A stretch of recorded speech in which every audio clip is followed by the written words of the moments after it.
Es una crisis permanente de los derechos humanos. Aquí no tenés derecho ni siquiera a portar la bandera nacional. Ya eso se convierte en un motivo de sospecha o de agresión. Bueno, soy Ana Quiroz, soy feminista, soy lesbiana, soy directora de una organización no gubernamental. Tengo casi 40 años de estar viviendo en Nicaragua. He sido activista por los derechos humanos y por los derechos civiles prácticamente toda mi vida.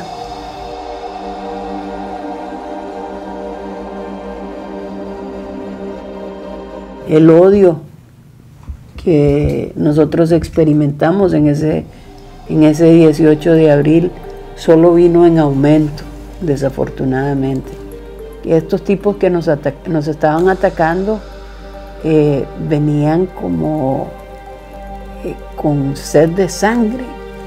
Habíamos estado en manifestaciones donde llegaban turbas a atacarnos, pero nunca nos imaginamos que a partir del 18 esa sería la tónica que viviríamos en el país.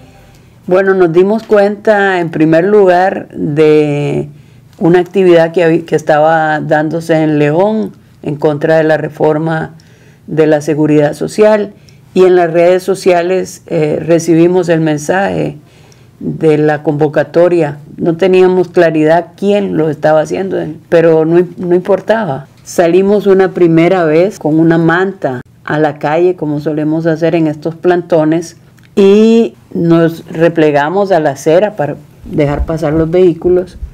Cuando estábamos en la segunda salida, oímos un ruido ensordecedor. Vemos que acaban de llegar motorizados.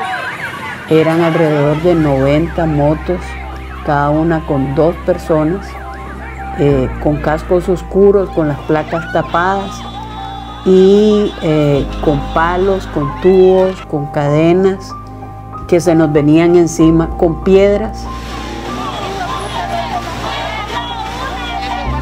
¿Por qué permite que ande con armas si ustedes están aquí guardando la seguridad? Autorizada para dar información. Mira el hombre, ¿cómo tiene? Ahí estaba la policía y en un primer momento yo voy y le reclamo a la policía que no están haciendo nada.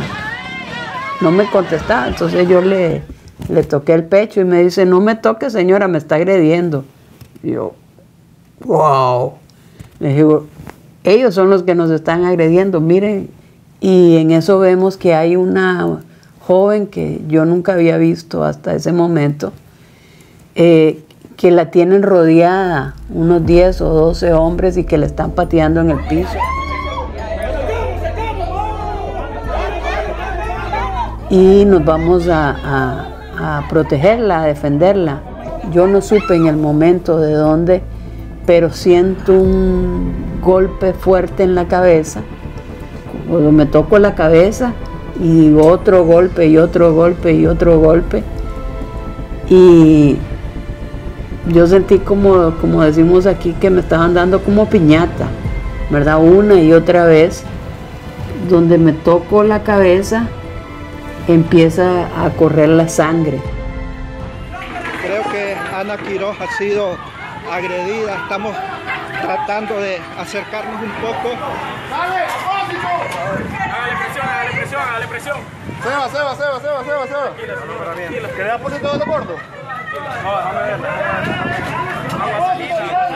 Se trata de Ana Quiroz, líder de uno de los movimientos que ha sido agredido. No. A mí me hicieron 2 heridas en la cabeza, una de un poco más de 10 centímetros y una como de 8 centímetros, ¿verdad? Que requirieron sutura posterior.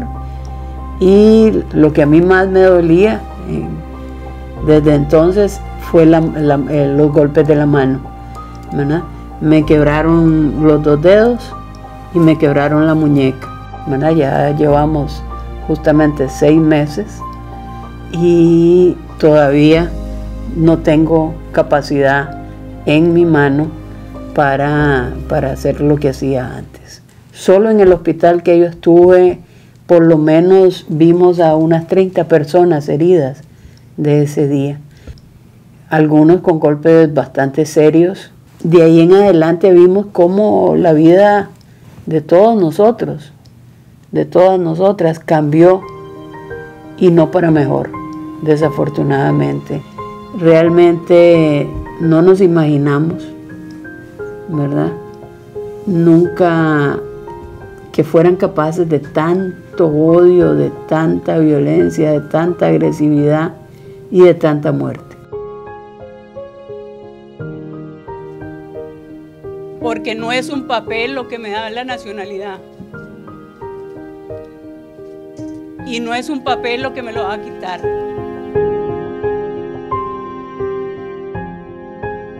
En donde yo esté, voy a estar actuando en defensa de los derechos humanos, voy a estar actuando en la promoción de los derechos humanos y voy a estar actuando en contra de aquellos que violenten mis derechos humanos o los derechos humanos de cualquier otra persona.